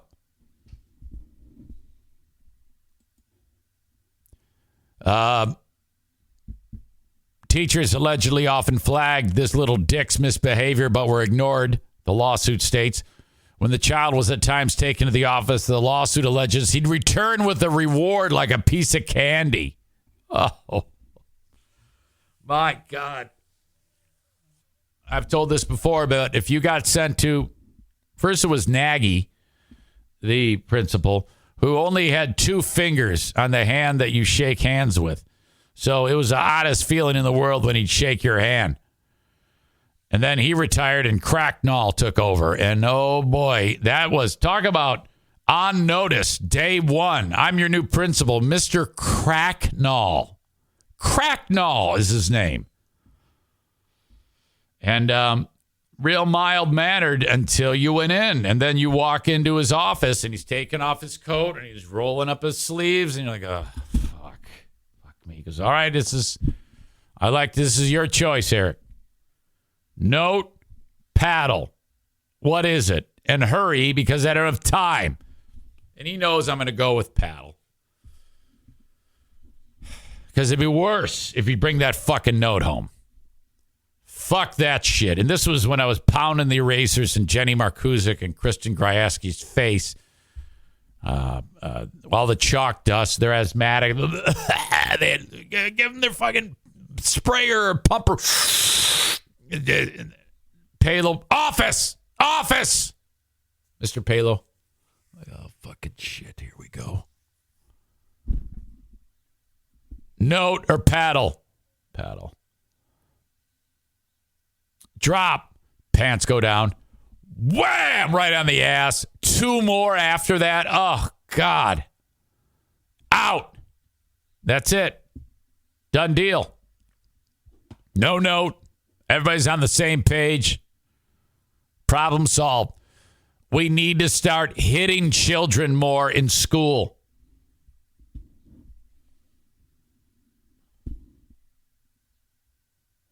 Stevie says they're too soft on kids now. Bust out that paddle like in our day. Never happen again. Never happen again. Wait, what? Pants down? Oh, yeah. Whitey tighties. Oh. God forbid if you were a kid who didn't wear underwear. No, those kids need to be beaten. If they deserve it, they need to be beaten. I am all for beating children in school. But anyway, this chick is suing for $40 million. And I hope she gets every fucking penny. Would you? Okay. If you stopped a bullet with your hand in your chest and you're traumatized, you probably never want to go to another school again. And then you won $40 million and like it was like, as soon as you won, you got the money. So we rule in favor of the plaintiff, $40 million, give it to her. And they give her a big suitcase full of money. And then I would say I would take a bullet for that amount of money. Wouldn't you? I mean, if they said, okay, you got $40 million. If you could go back and do it over again, not have the $40 million and not get shot, would you do that? And if she says, I would rather not be shot, she's a liar. I would absolutely do that. If I knew I wouldn't be dead, take a bullet. $40 million. Awesome. Win-win. All right. I am so behind again. So I got to make this shit up. First off, buy a t-shirt. EricZaneShow.com. Click merch. Thank you if you've purchased them in the past and then mailed them back to me. Maybe the one you had is wearing out. Get a t-shirt. EricZaneShow.com. Click merch. Berlin Raceway has racing this weekend. The Icebreaker, and the weather's going to be great, so it's called the Icebreaker, but we've got good weather. And that's it, because as soon as the races get done, the cold front moves in. It's going to start to turn shitty again. So your last hurrah before the weather turns cold, Berlin Raceway, at least for now. BerlinRaceway.com is where you go to get tickets for this race at just $5. They price them like that in the early spring or mid-spring because they know it can be a little chilly. So, but not Saturday. It's going to be great. So you can get tickets for just $5. You got a 4 p.m. start time. And you can bring a cooler with all your snacks. You can bring beverages, just no alcohol and no glass. BerlinRaceway.com. Thank you to Joe Martinez from A&E Heating and Cooling. If you're getting in the market for a new air conditioner, Tyler, make sure you call Joe Martinez, 616-200-8550. If I find out that you went with somebody else, I might punch you. 616-516-8579. You'll also need that number to set up your appointment for an AC tune. 616-516-8579. We got Jennison Pool and Spa Depot. Jeremy out the door. If you need a pool opening, you got the safety cover on it or whatever, you want them to open it up for you, they'll do that. 616-457-0500. Scheduled today. Need any service work done on the filter or whatever, call Jennison Pool and Spa Depot. They've got dozens of brand new hot tubs in their showroom on Chicago Drive between 8th and 12th, south side of the street, eastbound. Blue awning, can't miss it. All the chemicals you need for your pool, and they will install an in-ground pool for you this summer. 616-457-0500 for your in-store consultation. Don't go anywhere. I got to go potty again. I'm sorry.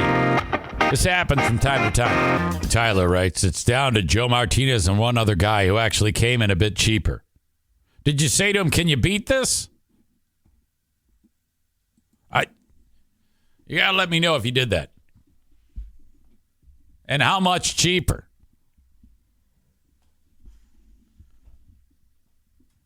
You gotta, because, okay. Yeah. Oh, dude, you should. Yes. Hey, this guy came in cheaper. Can you beat him? Eric said you will. You have to do that. Yeah, just say, hey, man, I want to go with you, but can you beat this guy? Eric says you will beat it. And see, I want to hear where that goes.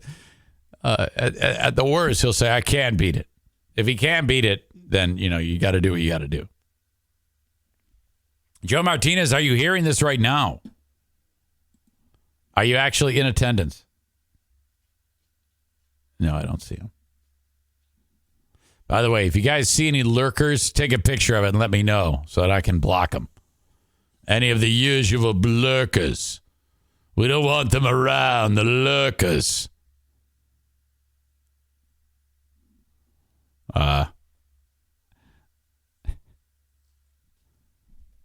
I think worse would be he'd tell you to suck his dick or your mother's a whore. Tu madre es una puta. Can you beat that, Joe? Come mis nalgas cuando yo estoy cagando, cabrón.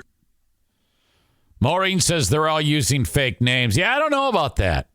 I know most of the people on here. And well, I can't really say it for sure. There's some I don't recognize who just kind of keep it down the down low while they enjoy the show. But whatever. Lurk, lurk, fap, fap, lurk, lurk. All right. Silly. This went down at a baseball game. It was sent to me as a muppety, flappity leg break. Not exactly here.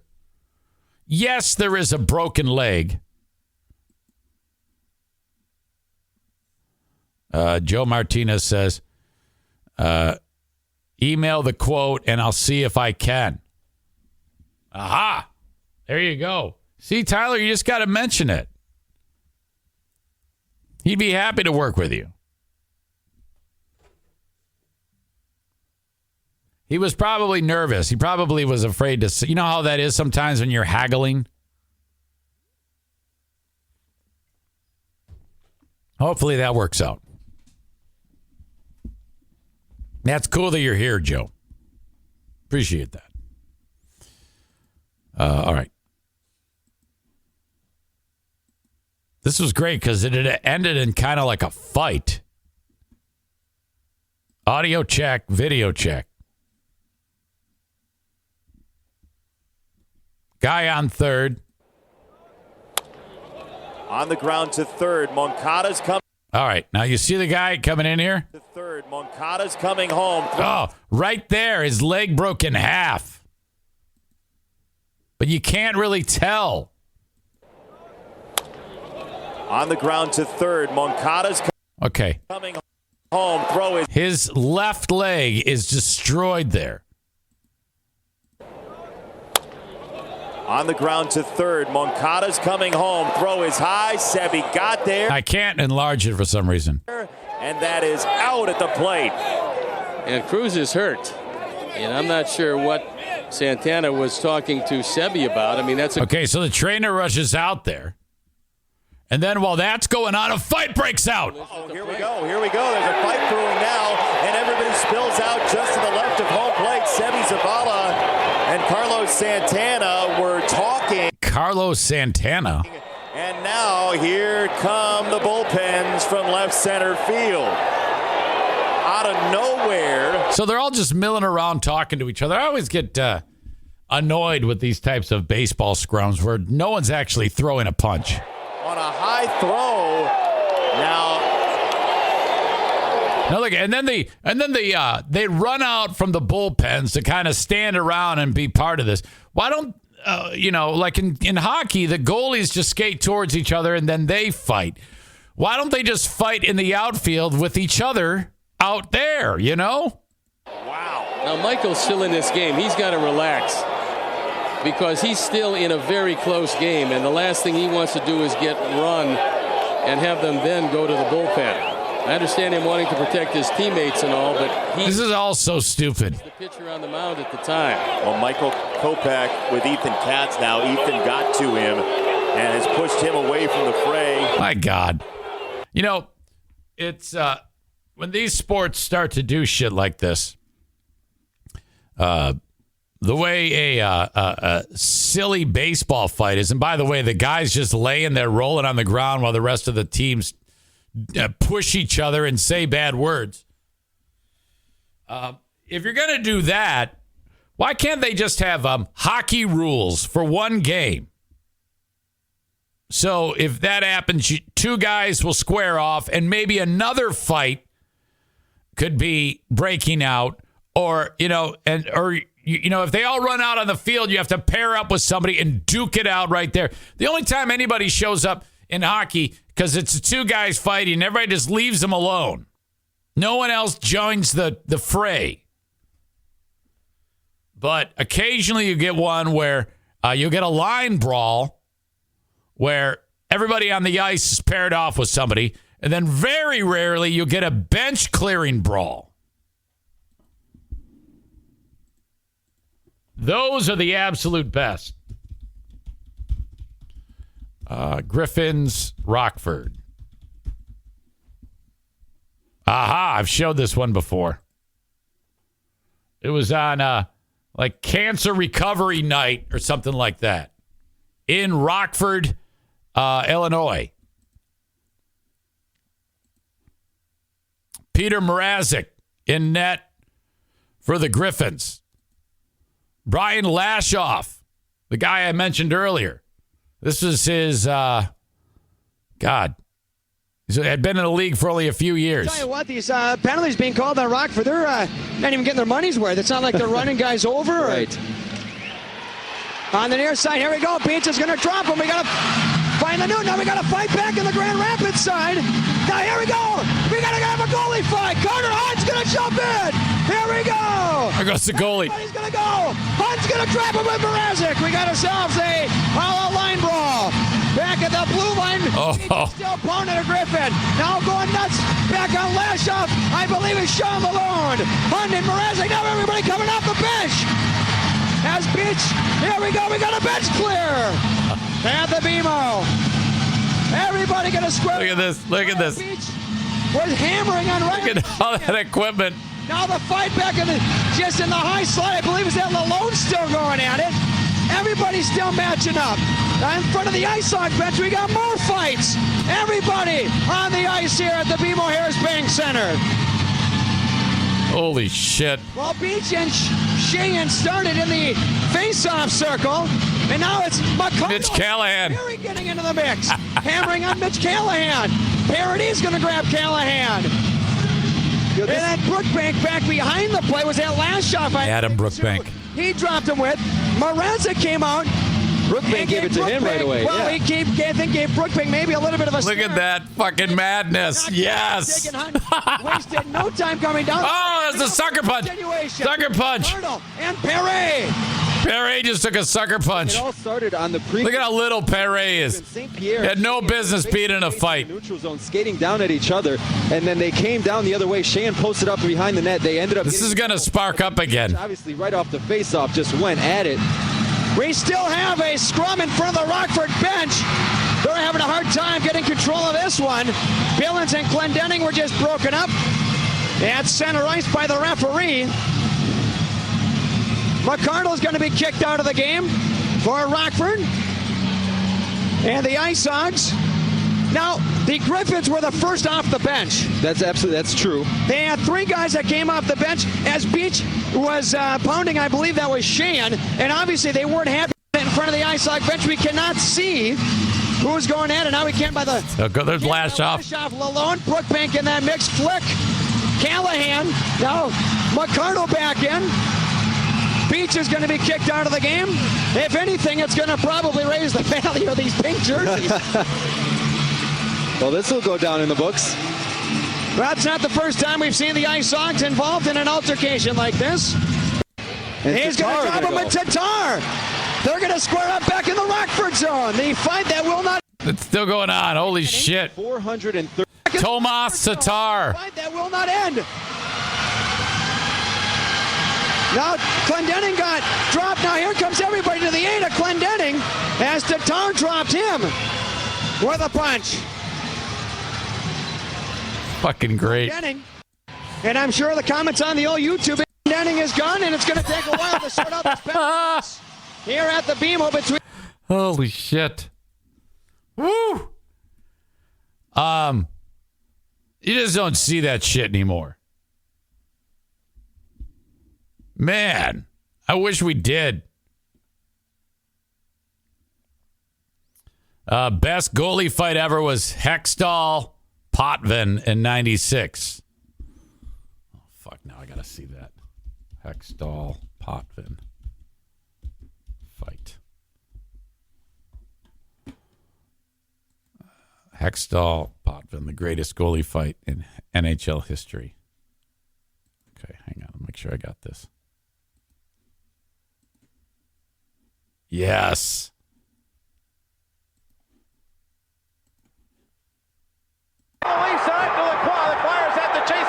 Taking off his gear. Hextall going after Potvin. Hextall takes Potvin into the corner. And away we go. Potvin's mask. Both masks are up and away they go. The goalie's going at it. Taking right. Oh, I think Hextall caught him with one. Going at it. Potvin hanging in there against Hextall. But Hextall hit the right hand free. And Ron Hextall rocked him, sucked him. Goaltenders there. Hextall just keeps swinging with the right hand. Potvin gets the left free. With all that equipment on, they have to be exhausted. What an end to a game. Yes, folks, the game is over. The Flyers have won. Oh, I fucking love this. This ended the game. Oh, my God. Look at that Hextall skating over like a shot out of a fucking cannon. And Ron Hextall is going to be Yes! The fact that he only skates over to fight with him because he's a goalie. You know, it's not like he's done anything to piss him off, right? Kenny says if this was the NFL, these guys wouldn't play the rest of the season. You're right. They get a 5-minute penalty. That's it. They get to take a break. Marty Biron and Ray Emery was a good one. Marc-Andre Fleury almost fought Jordan Binnington a couple weeks ago. Damn refs wouldn't let him. Oh, my God. You're not kidding. Goalie fights, the absolute best. You know, they've kind of neutered the game now. 2 fights and you're out of the game. They need a new commissioner to say, all of those rules are out the window. And you will be rewarded for fighting. Going forward, there is a bonus program if you start a fight. And it's tiered. You know, like one-on-one fight, you get a bonus. More than one fight, you get a bonus. If you're involved in if you cause a line brawl or a bench clearing brawl, these are all things that can earn you millions of dollars. And no punishment other than a minor or a major penalty can be called on you.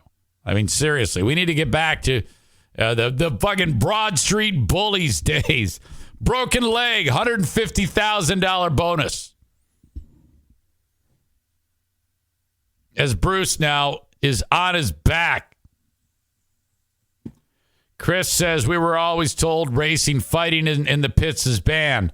Fighting on the front stretch gets you $100. So true. So true. How did I get into this? Because I was watching the stupid baseball fight. Hey, advertise on the Eric Zane Show podcast. Send me an email, eric@ericzaneshow.com. I'll tell you how it works. Thank you to Johnson Carpet One Floor and Home Discount Outlet. Lowest price for flooring in the entire state of Michigan. Guaranteed. Worth the trip. And then, oh, by the way, an additional I don't know why I said that. Additional 10% off when you say my name. Johnson Carpet One Discount Outlet. Go there, bring a vehicle that can get the stuff home and take it home. Johnson Carpet One Discount Outlet on Chicago Drive in Granville, Michigan, behind the Little Caesars. Tag accounting done for the year. We'll hear from them next year at this time. Thank you to Irvine's. Irvine's Auto Repair, Grand Rapids Hybrid and EV. Most trusted place to get your vehicles repaired in West Michigan. 616-532-6600. The absolute best. So your vehicle breaks down on you. Oh, my God, that's a terrible thing. Get it towed and just say to the guy, take it to Irvine's. They'll handle the rest. They're the best. 616-532-6600. Irvine's Auto Repair, Grand Rapids Hybrid and EV.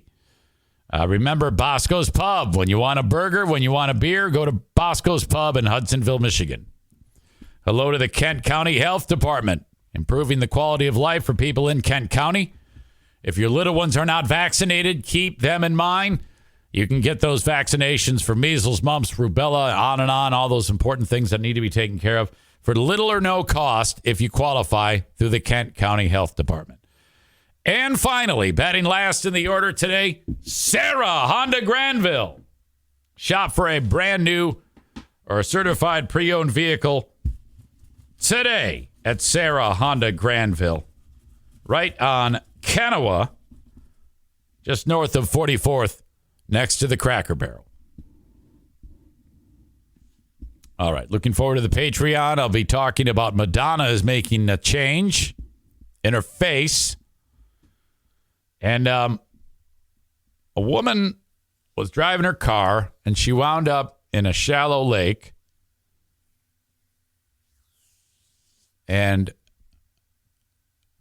she's very lucky, and I think very stupid. I'll tell you that story coming up on the Patreon. But right now, we got to figure out this asshole of the day.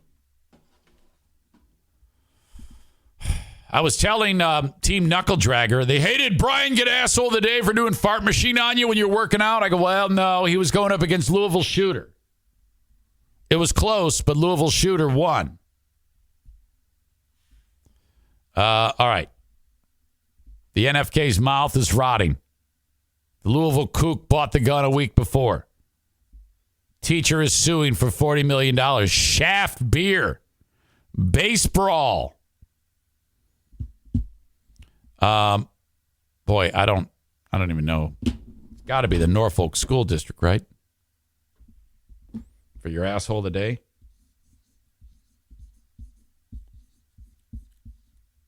Norfolk School District. I hope she wins that lawsuit.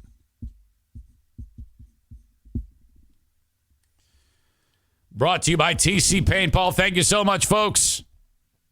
Let's see if I'm forgetting anything.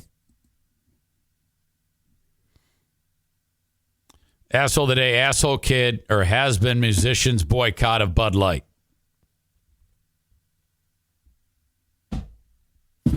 Folks, I appreciate you, and I will talk to you on the Patreon. That is going to do it for this edition of the Eric Zane Show podcast.